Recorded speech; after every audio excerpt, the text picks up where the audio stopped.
I mean, Situ Tambaninja in his commentary on the Mahamudra prayer, third commentary, he says Taoism is a little bit similar to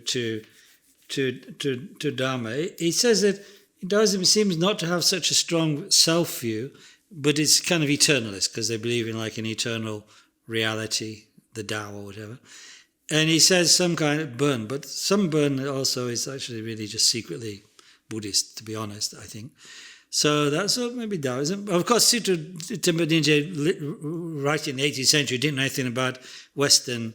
Well, he does mention one Western religion there, an Abrahamic religion at least, but it's not Christianity or Judaism.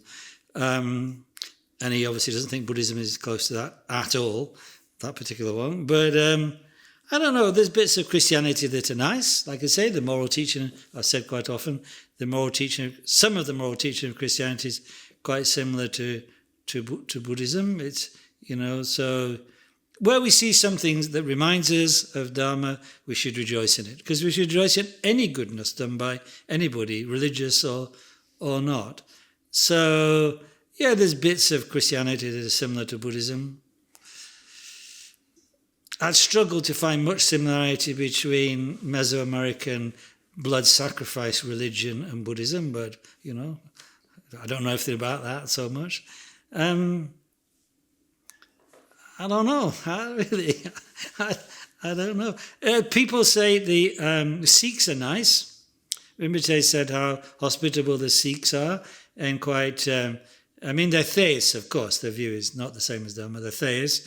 But people say the Sikhs are very hospitable and friendly people. And also the Jains in India. Jains have some similar... They believe in rebirth and non-violence. So there's some similarity, but not the same, of course. They have a different view of the self and so on. So there's some bits of Advaita Vedanta, obviously kind of cobbled together from the Upanishads and taking bits from Mahayana Dharma. But essentially there's a big gulf between Advaita Vedanta and Buddhism. So I don't know, really. Some of the Kabbalah maybe a little bit similar, I don't know. But and of course also maybe some like in the West, like the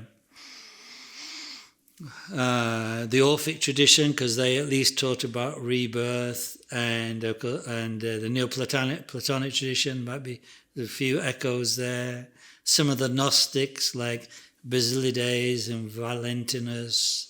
So there's echoes, of course. But that might be, sometimes it might be influence, that could have happened at some points, influence. But sometimes it's just like people generally trying to tune into reality. There's only one reality.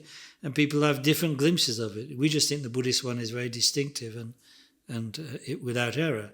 But other people can have glimpses. There could even be Buddhism in other planets without ever hearing about Buddhism here, in the sense that people come to see the true nature of reality. So one should always understand that. We want to defend the authenticity and purity of the Buddhist view, but anybody can awaken to reality, anytime, any place. It's difficult, but they could. So there could be 1 million Buddhisms. They just wouldn't have that name. I can't see any in the world today, however, having said that, because you can see distinctive things like the teaching of non-self is unique to Dharma. It doesn't seem to occur in the same way in other systems. But, there's echoes perhaps and resemblances in some things. In other things, there's very little resemblance.